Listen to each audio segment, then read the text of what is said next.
Thomas wakes up in an ascending elevator. With him are supply containers marked WCKD.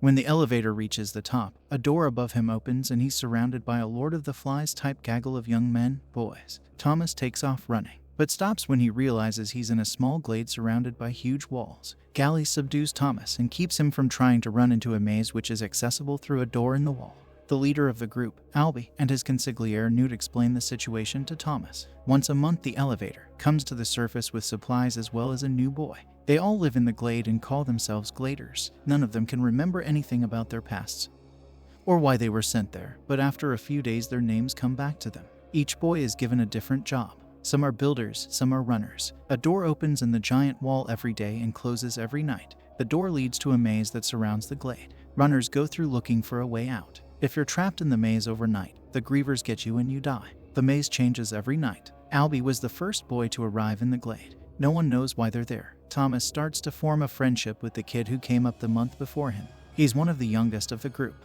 His name is Chuck. That night there's a celebration for Thomas. Glade is wrestling one of the other boys and asks if Thomas wants to have a go. They end up sparring, and when Thomas hits his head on the ground, he remembers his name. That night Thomas has a dream. It's full of fleeting images, but a woman says, "Wicked is good." Albie takes Thomas around to show him more of the sights. The boys carve their names on the wall when they arrive. When one dies, they cross off the name. Thomas tries to fit in and he's given the task to go dig up fertilizer from out in the woods. While he's there, he's attacked by Ben, one of the runners who was stung by a griever. While they fight, the other boy says, "This is all your fault. I saw you." That boy has what they call the changing. A sting will apparently cause tremendous pain and make you prone to violence. There's no cure for it, so they force the boy into the maze at night just as the doors are closing. Everyone is concerned that there was a griever attack during the day. That night Thomas has another dream. It's more of the lady assuring him that wicked is good. But now he also remembers himself and a girl about the same age sitting across from each other at workstations going over diagnostics. The next day, Albie goes into the maze to retrace Ben's path to find out what happened.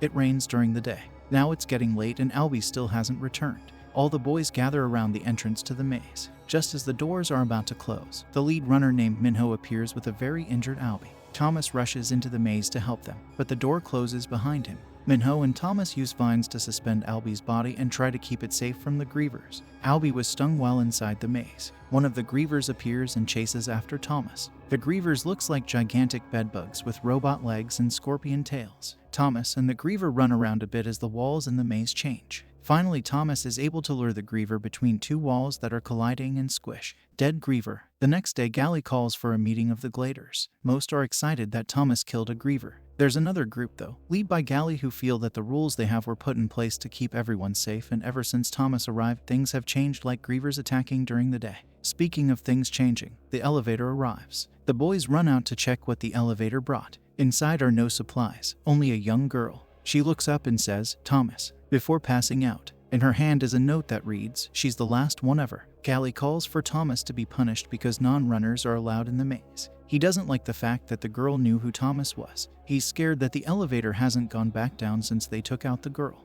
Newt says Thomas can be locked up overnight without any food, and starting tomorrow, he's a runner. Glade is mad at his leniency. Some of the boys go back into the maze to look at the carcass of the griever, which further upsets Glade. Inside it, they find a weird device that has an electronic display reading the number 7. The device also is marked WCKD. The boys realize whoever sends them supplies also made the grievers. Minho shows Thomas a map of the maze. There are different outer sections that open each day as the maze changes. Each outer section is numbered. Last night, section 7 was open. The girl is awake. She's at the top of a tower throwing stuff at the boys on the ground. Thomas yells up to her that it's him. She agrees to let him come up. He explains that her memory was wiped, but in a few days she'll remember her name. She says she already remembers her name. It's Teresa. She remembers Thomas too. He tells her that he's had dreams about her and a lady saying that wicked is good. When Teresa woke up, she found 2 syringes in her pocket too. That night, Thomas deals with his punishment of being locked up. Chuck visits him and brings him some food. He also asks Thomas to give his parents a little carved statue Chuck made. Even though he doesn't remember his parents, he's sure his parents remember him and miss him. Thomas gives back the statue and tells Chuck that he'll be able to give that to his parents himself. The next morning, Thomas and Minho go into the maze along with the device they got from the griever. The device ends up making clicking noises and guides them to a new section Minho has never seen before. Minho is also concerned that all of the outer sections of the maze seem to be open. They get to a wide area marked WCKD loading dock that ends up in a dead end. But the device turns from red to green and opens a new path. That path leads to what looks like some sort of sewer tunnel. The edges of the tunnel have the same slime that the grievers secrete, so they go back to the Glade. Thomas decides to use one of the syringes on the still-changing Albie. It ends up making him better. When he comes to, he tells Thomas, "You were their favorite."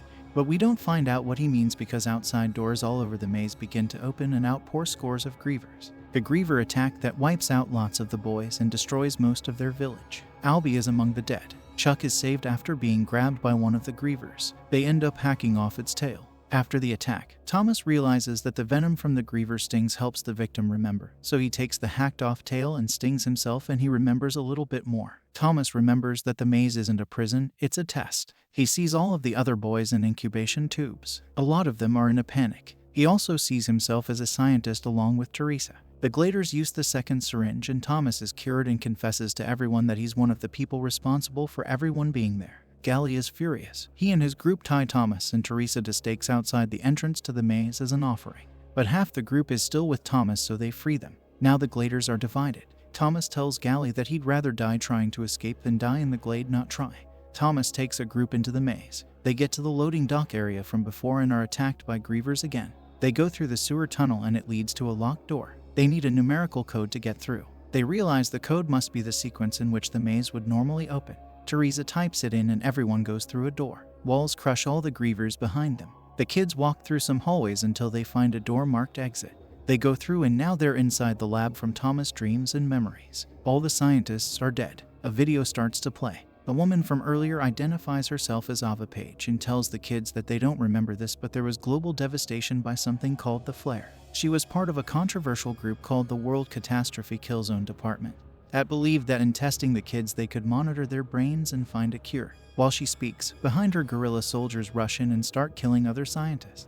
She tells them she's glad they passed the first test and reminds them that Wicked is good.